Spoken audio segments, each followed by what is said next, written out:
Well, we are in season 4 of What, Why, God. And in this season, we are focusing on the question, why go to church? The American church is on decline, and especially amongst Gen Zers. And so today, of course, I have a wonderful Gen Z person with me. Her name is Kennedy Harrison. She is one of our student ministers and happens to be in that generation. And she's such a great minister to our youth today, and obviously was brought up in the church. And so I thought it would be a really good idea to have a conversation with somebody who is Gen Z about this phenomena. And we all know that that after you're in your teenage years, a lot of kids stop coming to church for a while. They go to college, they have all their other things, and it's really not until they get a little older. So we're not 100% sure if those kids will come back at the same rate that their parents did. So we're going to talk to Kennedy a little bit about that. So I was reading that article I told you about in Sojourners magazine that had the headline, with 1 million leaving the church every year, is Gen Z the faithless generation? So are they, or rather, I should ask you, what do you believe? Well, first of all, Tiri, thank you so much for saying I'm in Gen Z. It's very nice.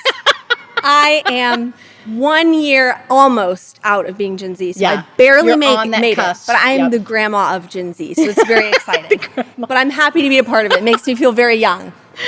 But to answer your question, I feel there's a lot of different parts of our generation just because it does spread out so many different age ranges. But I would say for the most part, what I see in this generation is that I wouldn't necessarily call them faithless. I would actually call them a very curious generation. And that can be both a good thing and a bad thing. I think it's led a lot of people in my generation to try out a bunch of different avenues, ways of living, lifestyles.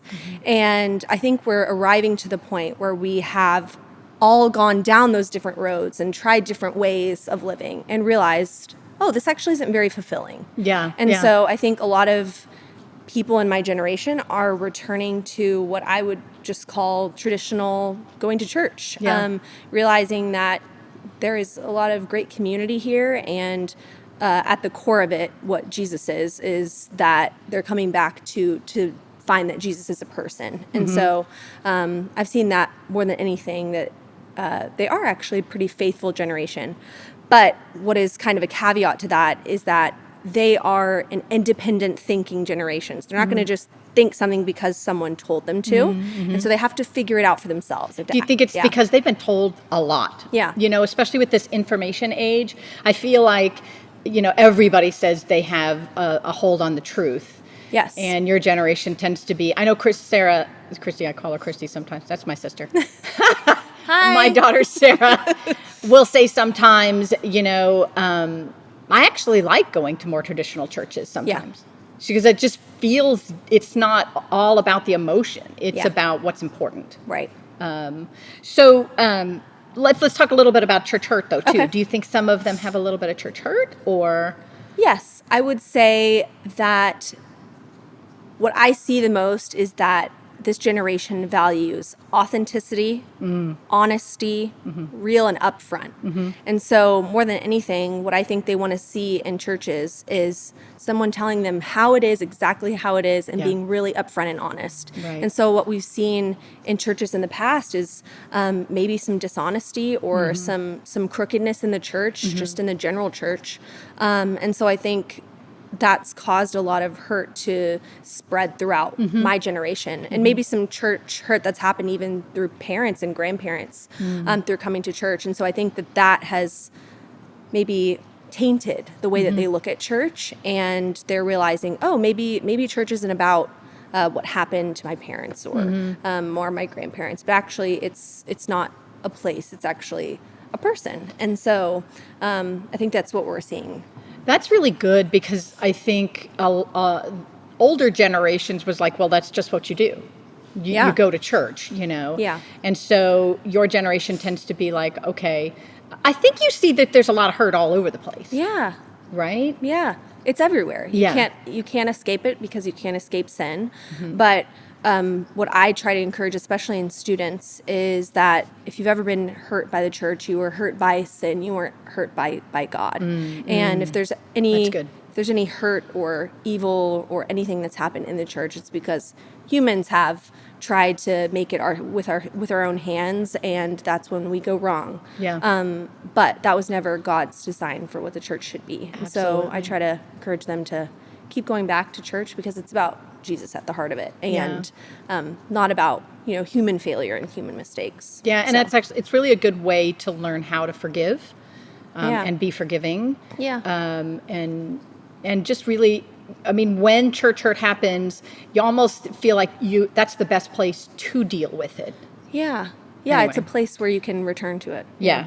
So let's kind of move on from that a little bit, and based on that article, I want to know, do you think COVID had something to do with that, with kids being locked down? What are your thoughts on that? Yeah, I think it's affected so many things, but I would say, especially for my generation, it was in the middle of a lot of their times ending high school, going to college, ending college, some of them even in lower high school. It really was, 3 years of, I would say, their life really being stripped away from them, their normalcy being stripped away from them, their friends, their social life being stripped away from them. So I think that really affected their ability to connect with other human beings, honestly, because you're not used to talking to people and connecting with people. Yeah. And I think it's created a really thirsty generation for community. Yeah. And so I think that's why I think there's sort of a revival going on of people my age wanting to come back to church. I think community plays a big part in that. Yeah, I agree. And I think there's been like an epidemic of anxiety. Yeah. A lot of like anxious thoughts. Loneliness. I think because exactly. Yeah, that makes sense. So you mentioned also, when we were talking, there's a lot of noise vying for your generation's attention. And we touched on that slightly in the very beginning. So how might the church help them with that noise factor? Yeah. I think that kind of what you mentioned earlier, that it's an extremely informationally dense time, and Generation Z has information coming at them times a million as compared to other generations. You can't shut it down. They can't get out of hearing information. They've been thrown information at them for years now, because they really don't know a time without technology and intense technology coming at them from every angle. And so I think that for the most part, they're wanting to sort of quiet the noise. They're wanting to go the opposite way. In fact, I think it's affected the way that church services even run. They don't want a lot of information. They want experience. They want to see people being prayed over. They want to pray themselves. They want to talk with people about their experiences, Bible studies, discussions, the really real life experiences that are in front of them and real and tangible. Yeah, I remember, because I'm the online campus director, and I mentioned to my daughters at one point, hey, you guys should do something online. And they were like, no. We don't need any more online. They're like, we want a breathing, real person in front of me. Yeah. And I think, too, we're even seeing people move away from even like a postmodern church of, merch being sold out in the lobby and the coffee shop and the loudness and the lights and all of that. The show, really. We're seeing a lot of my generation sort of becoming tired of that, and really just wanting real, authentic, honest, talking about God and getting in the Word and experiencing Jesus in front of them. And so I think that that's what I've seen the most, because I think we're really coming off of that time of a lot of production. Yeah. And it doesn't always feel authentic. And so I think we're chasing authenticity. And that's what the church was originally designed to do. It was not performance and show, but really at the heart of it. Yeah. Sharing community. the gospel. And community, Community, gospel, caring for one another. Yeah. I think of the first early church, when they were going through a lot of persecution in Rome, the church in Acts was coming together as many churches where actually families got together, and other, in larger families, and then they would include people that were the outcasts of society. Yeah. And so I think about that, and I do think that a lot of your generation feels that way. everything is advertisement to them. Yes. They are a huge block of consumers. Yes. And you're not into consumerism, is what you're saying. Yes. I think they're leery of, I think that they can process information very quickly and they can kind of read people very quickly. And so I think they're always on guard to make sure that what they're seeing is real and honest. And like you're saying, they really just want churches to communicate. We care about you. We're here for you. And not in a way that's just like, hey, we care for you, go to the Connect group. We want, real people coming up to them. Hey, we saw that you weren't here last Sunday. Where were you? You know, things like that. What about those that are maybe unchurched? I know we didn't talk about this too much, but you mentioned that church can be transformative to your generation. So talk to me a little bit about that, because, a lot of people in this book, The Great Dechurching, about 10 years ago, I want to say it was like from 2009 to 19, this study was done about the amount of people that left church, which meant these are parents not taking their kids to church anymore. So a lot of kids maybe just have not had a lot of experience. I know right now they said about 29% of kids have never gone to church. Wow. And I imagine the Gen Zs were the same, if not more, of that. So what would you say to how you think your generation can be transformative in that regard? Or how would you speak to somebody who is? Yeah. Who can be transformed by coming to church? Correct, yeah. So recently was talking about how 75% of people leaving high school and going into college will never return to the church or aren't returning, haven't yet. Yeah. And by the time they leave college, it's about 40% that's coming back. Yeah. And so they kind of take a break during that period of going to college, and then after college, return to the church. And it was very impactful for me. That was interesting to read those two statistics. I thought that was interesting. But I found that in my generation, the people that are returning to church, that have found a group, that have found a group of friends that are returning to church, I think that they are, more than anything, they're not chasing morality as what my generation would call it. Yeah. Okay. And I think what has kind of contributed to, I don't even know if it would be church hurt, but what has kind of contributed to the confusion around what church is and what Christianity is that I think that our generation has seen it as rules or regulations or, someone looking down on you, and almost this fear of authority is what I've seen. And what I have just tried to encourage people in is that when you really come to church and you sit down and you hear a message or you have these real experiences with God, there's this irresistible grace is what it's been referred to in certain other religions, but I just like the phrasing. I don't actually like where it comes from, but I like the phrasing irresistible grace because it talks about how when you really know God and you really have had transformative experiences with God, it's something that's impossible to turn away from. And so what I have seen in my generation is when people have these real experiences with God, and that is when real transformation happens. It's not about coming and sitting in church. It's not about, making sure that you're doing everything on time and checking things off in a box. It's about having real experiential time with God. And that's when real things happen that you can't ignore. Yeah. And I was talking to a student recently. It is by grace that we are saved. Yeah. I do think a lot of people have this wrong idea that church is all about following a bunch of rules. Yeah. And I mean, yes, we're supposed to behave in a way that shows that we have been saved by grace. Like if somebody saves your life, dies for you so that you can live, you're going to do everything you can to make it worthwhile. Yeah. I'm so glad you did that, but that still isn't the thing that saved you. Yeah. It's that person that saved you, and that's what Jesus is. It's no matter how good you are afterwards, you can never repay something like that. Yeah. So I think the longer somebody is in faith, the more sometimes that can become more about, I got to do the right thing. I got to do the right thing. And that can turn people off.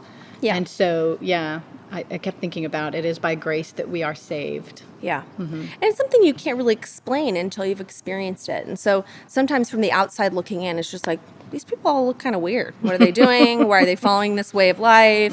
It just looks kind of strange to me. And when you really have a experience where, God speaks to you through his word, or you talk to someone and you've just been praying about them that morning and they say, hey, I thought of you. These moments that you're like, whoa, that was crazy. Like, there's no way to explain that. Those are the real transformative moments that I think when you come back to church and you open yourself up to community and accountability and friendships that are rooted in your faith, God rewards that, I think, by giving you more of these little moments where he shows you, hey, I am here. I am real. And the more that I would say I've, missed on Sundays or not come on Wednesdays and things like that, I do miss those times when I think God uses his people to speak to me and to them. And those times of worship, really. And so I've always encouraged people, you can do it online, but I would say when you come and sit in this place and really have those experiences, there's not really anything like it. Yeah, I would agree. Even just being the online campus director, I tell people all the time, it's a great place to start. Check us out, see what you think. Yeah. But you have to come in. Yeah. You can't create real relationships until you actually come in. And like we talked about before, if you're dealing with something or you're struggling with something, if there's a sin or whatever, there's always someone here you can pray with or talk to about. And you will likely find people going through the exact same thing. Yeah. And really it's all of us trying to help each other through this crazy life that we have. Yeah. And not feel like it's all on our own shoulders, right? I mean, do you feel like sometimes this generation feels like, man, I've got so much I've got to do? Yeah. And it's a lot to take on, which I think is some of that anxiety. Yeah. I think it's just stuffing things down and not realizing that there's people that actually want to come alongside you and help you. I think there's even this feeling of, I'm going to burden people with my struggles or my worries or my doubts. And even recently I came down for prayer, and I really don't do that often. It's like my least favorite thing to do because I'm like afraid to walk in front of people. But you mean you came and prayed with an elder couple? I came and prayed with an elder couple. And I really don't do that too often because I'm just always like, I don't know. And, afterwards I talked with them and they even, the wife even reached out to me afterwards and asked to meet and have coffee. And so it's just ways that if I hadn't gone and asked someone for help or prayed with someone about what I was going through at that time, I wouldn't have had what I feel like was someone supporting me and coming alongside me. And she, loved that. She wanted to help me. And people have been gifted with these things of mercy or prayer or all these things. And when you open yourself up to sharing and being vulnerable with other people like you can do in church, you give those people also an ability to use those gifts because there are people that are fantastic at helping you through things. And it just makes you feel less alone. And that's, I think, what the goal is in this generation, is making them at least understand that you don't have to be alone. You don't have to walk through it alone. So I love that. Thank you for sharing that you came down even and prayed for someone. She's a minister. And so, the point is, I think a lot of people think, she's got it all together. Yeah. How can she, No, but absolutely not. No. But, and I think that's a myth that thinks just because you work at a church or you go to church, you have it all together and you see everybody walks in and they're happy, and you have no idea that maybe that family had a struggle getting there that day, and they may have had some big fights about somebody losing their shoes so they could get just to church. And sometimes it's stupid things, sometimes it's a big thing. Sometimes, somebody drank too much the night before and they're saying, we're going to church no matter what. Life is hard. And I've been reading a lot about King Solomon recently, and it was just reading about, even at the end of his life, he was talking about all the things he had walked through, and he was the king, he had all these great things. He was the wisest in the land. Everyone was going to him for advice. And even he, at the end of his life, was like, life is hard. Life under the sun is difficult and confusing. And even for, someone who's king over, hundreds of people, and has all the things that you would think you would have, honor and great wealth and all of these things, still life is hard and it's difficult. And the more that we can get that out there and say, hey, everyone has something, everyone's going through something, it really makes people understand that they're not alone. Yeah, and God is there for you. Yeah. And he really wants a relationship with you. Yeah. And I appreciate that. Yeah. Thank you so much for sharing such wisdom with us. I appreciate it. Thank you so much for being with us today. I hope you enjoyed this conversation. And if you know of somebody who is struggling with their faith, who doesn't have a church community, I would recommend that you have them come here either to First Colony or if at your local church, or just send them a link to a church nearby. Community is so, so important, and God wants to have a relationship with you no matter what your age. And thank you so much for joining us today. Thank you, Kennedy. Of course. And we will see you next time. Bye, guys.